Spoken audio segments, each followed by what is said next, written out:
At the will reading, my sister laughed and whispered I'd get nothing. Then my lawyer handed her the envelope that made her cry in 9 seconds. The polished mahogany table stretched nearly the length of the room, its surface so reflective it seemed to swallow the low chandelier light into a cold gleam.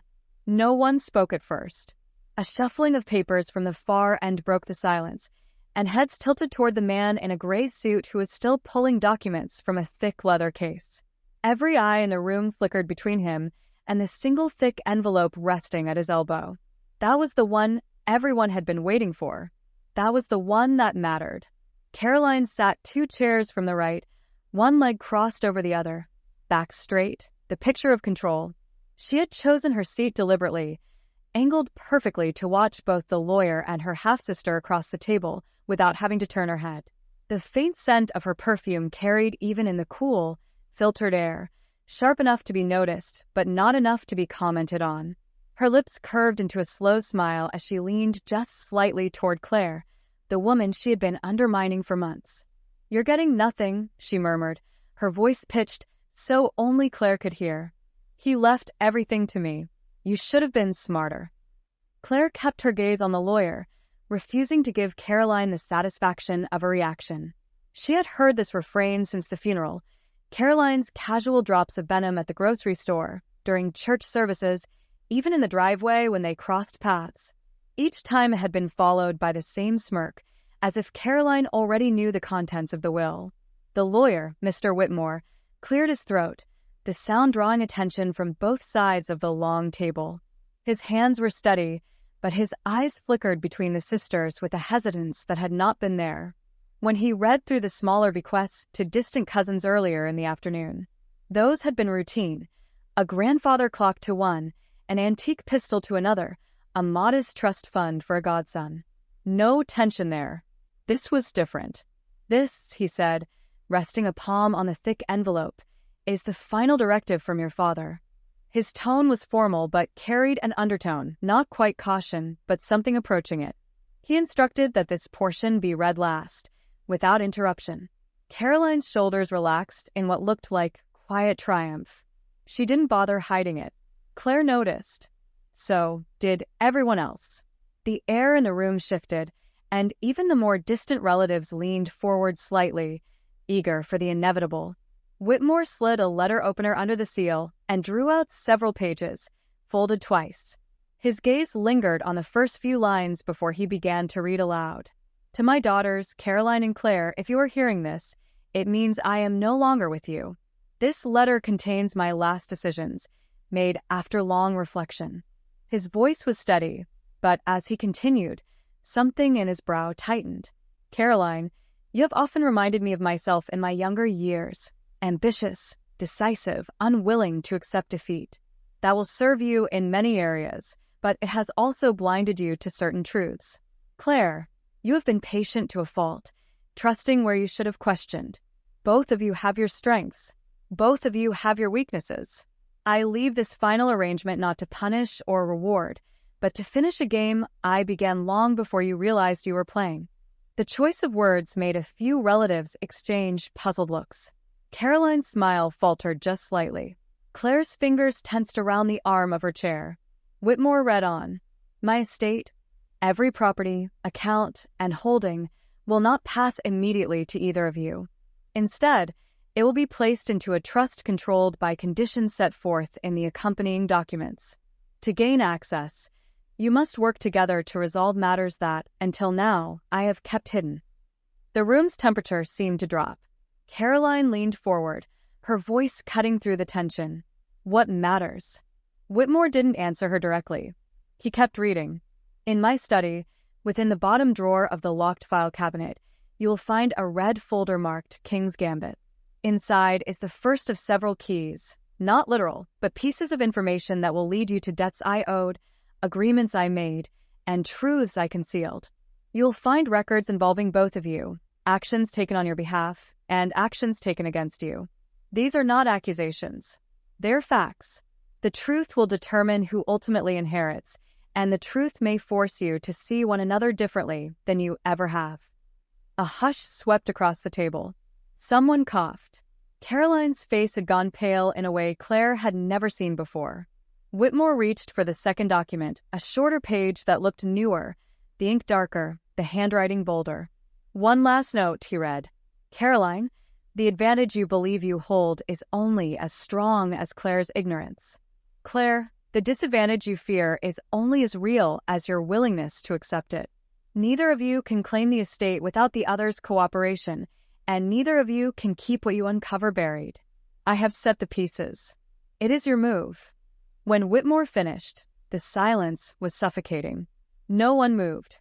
Then, in a voice sharp enough to cut glass, Caroline said, "This is ridiculous.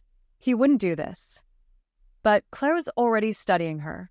She remembered overhearing phone calls late at night when their father was alive, Caroline speaking in low, tense tones, pacing near the garage.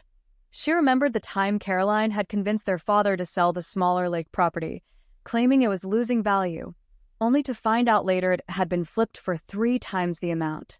Claire had let it go then. She wouldn't now. The lawyer began sliding the documents back into the envelope, his face giving nothing away. "I am instructed to deliver the key in the study only when both of you are present," he said. "Until then, the estate remains untouched." A distant relative at the far end muttered, "Well, that's one way to keep the peace." The irony hung in the air. Caroline stood abruptly, the legs of her chair scraping the floor. "Fine. Let's go get this over with." She looked at Claire, her expression somewhere between challenge and calculation. Claire rose, more slowly. "After you," she said. The two of them left the conference room together, but it wasn't together in any real sense. Caroline walked just ahead, her stride quick, as if she could outrun the unease that had settled over her since Whitmore began reading. Claire followed, her mind already working through the possibilities. What was in that folder, and why her father had chosen to reveal it this way. The study was at the far end of the hall, the door heavy and dark, the brass handle polished to a muted shine. Caroline reached for it, but Claire stopped her with a hand on her wrist. "Both of us present," Claire said, repeating Whitmore's instruction. "You're not getting ahead of me on this." Caroline's jaw tightened, but she let Claire open the door. The room smelled faintly of leather and dust, as if time itself had been keeping watch over its contents. A single desk lamp cast a pool of light across the massive oak desk. Against the far wall stood the file cabinet, locked as promised. Whitmore appeared in the doorway behind them, holding a small brass key. "The rest of the family will wait outside," he said, setting the key on the desk. "I'll stay until you've taken the folder." Caroline snatched the key first, but Claire was at her side when she unlocked the bottom drawer. Inside was the red folder, thick enough to suggest more than a single sheet. The word King's Gambit was handwritten across the front in their father's distinct block letters. Caroline flipped it open. The first page was a photocopy of a document neither of them had seen before, a loan agreement, dated 22 years earlier, with their father listed as the borrower. The lender's name was blacked out. Beneath it was a page of handwritten notes in their father's script, referencing dates, places, and amounts, alongside phrases like "secured by Caroline's signature" and Claire unaware, "keep separate." "What is this?" Claire asked, her voice low. Before Caroline could answer, Whitmore spoke. "That's the first key. Your father wanted you to know that what follows will connect events you remember with details you never knew. The next location is listed on the 3rd page." Claire turned to it. There was an address, not one she recognized, and a note. "Ask for Margaret. Show her the letter. Do not arrive alone." Caroline's eyes met hers, and for the first time since the will reading began, there was no smugness, no smirk, just something sharper, suspicion, maybe fear. Whitmore closed the drawer and locked it again. "You can go there when you're ready," he said. "But understand this, whatever you find, you will both have to live with. And your father, he planned every step of this." The weight of his words followed them as they left the study, the red folder between them like a live wire. Neither spoke, but each knew the other was already thinking about the same thing. Whatever was hidden in those pages, it could undo everything. And in this family, undoing everything was the quickest way to win. The drive to the address in the red folder was silent. Caroline took the wheel without asking. Claire sat in the passenger seat, the folder on her lap, reading and rereading the pages. She wasn't sure if Caroline's choice to drive was control or habit, but she wasn't about to comment. The street names outside were unfamiliar, the neighborhoods shifting from tidy suburbs to older blocks with peeling paint and sun-faded signs. Neither of them spoke until Caroline pulled up in front of a small, two-story building with a narrow front porch. The number matched the one on the third page. A rusted mailbox leaned against the wall, the paint on the door cracked from years of sun. "This is it," Caroline said flatly. Claire closed the folder. "Margaret," she reminded her. "We're supposed to ask for Margaret and show her the letter." Caroline got out first, walking toward the porch without waiting for her. Claire followed, keeping the folder close. The door opened before they could knock. A woman in her 70s stood there, silver hair pinned back, eyes sharp behind wire-frame glasses. "You're the daughters," she said. Not a question. "Come in." The interior smelled faintly of old paper and furniture polish. Shelves lined the walls, filled with boxes labeled in black marker. Margaret led them to a small sitting room and motioned for them to sit. "Do you have the letter?" she asked. Claire handed it to her. Margaret read quickly, her expression unreadable. When she finished, she folded it once and placed it on the table. "Your father told me this day would come. He said you wouldn't come together unless you had no choice." "What is all this?" Caroline asked, her tone tight. Margaret didn't answer immediately. She crossed to a cabinet in the corner and unlocked it, pulling out a thick envelope much like the one at the will reading.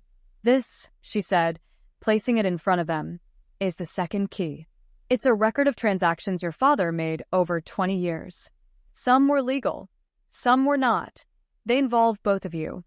Caroline reached for it, but Margaret's hand stayed on top of it. "Understand something. Once you open this, you can't put it back. The moment you see what's inside, there's no pretending you didn't." Claire met Caroline's eyes. "Open it." Margaret slid it toward them and stepped back. Caroline tore the seal and pulled out a stack of papers.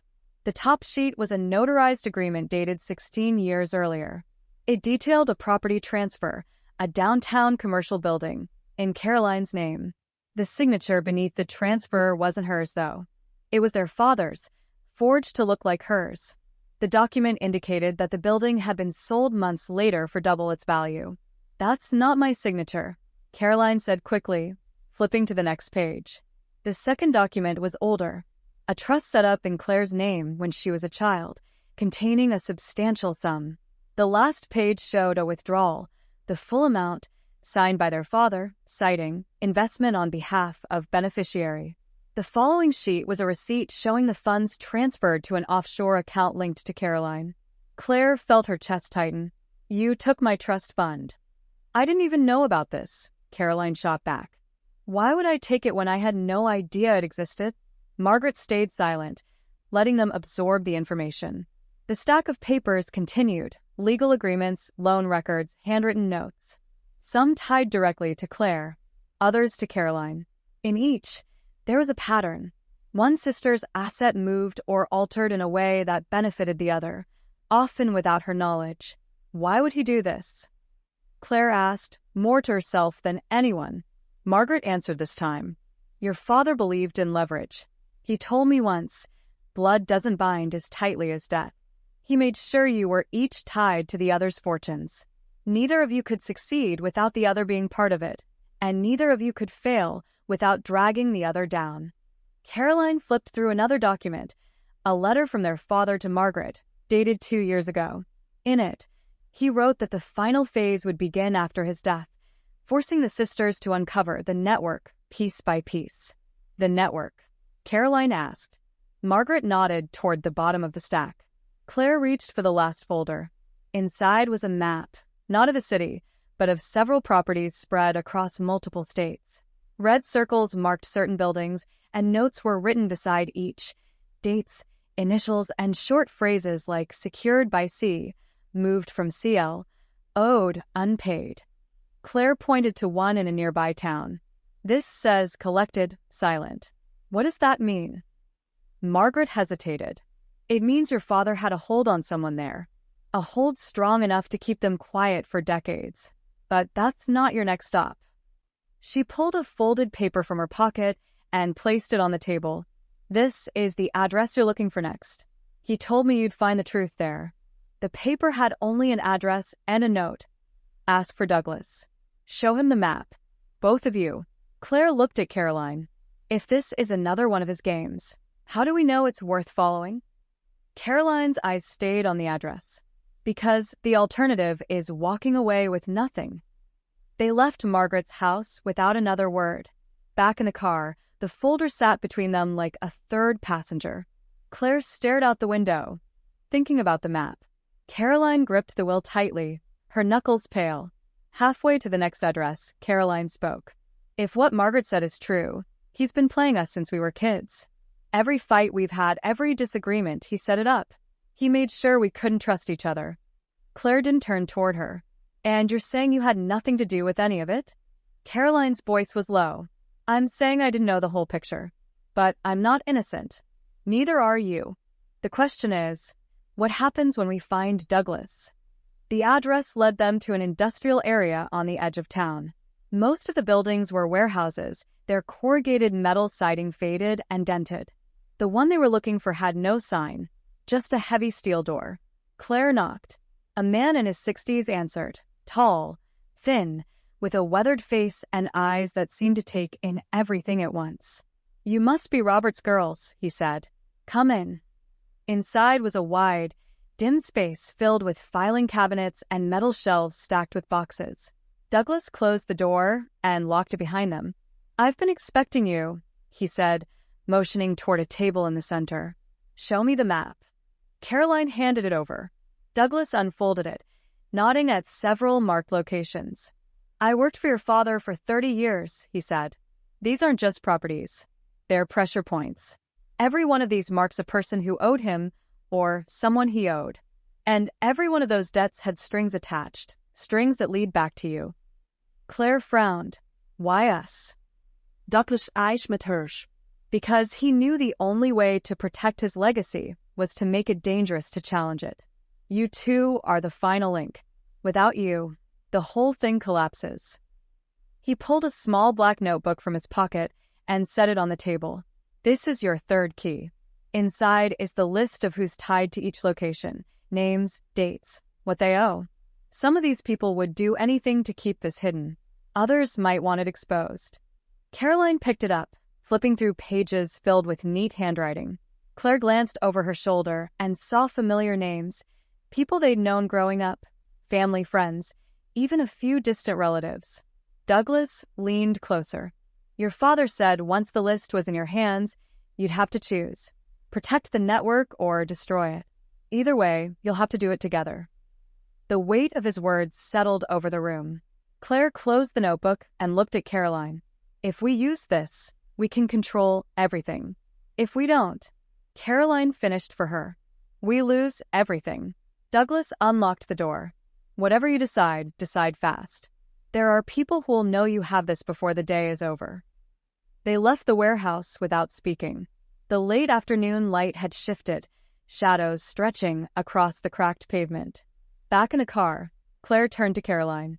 If we go through with this, we'll know exactly who's been in his pocket all these years. We could dismantle everything. Caroline's voice was steady.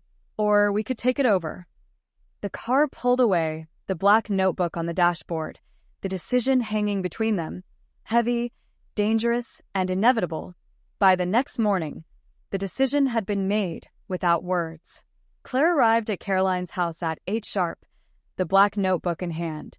Caroline was already waiting at the door, coat on, keys in her grip.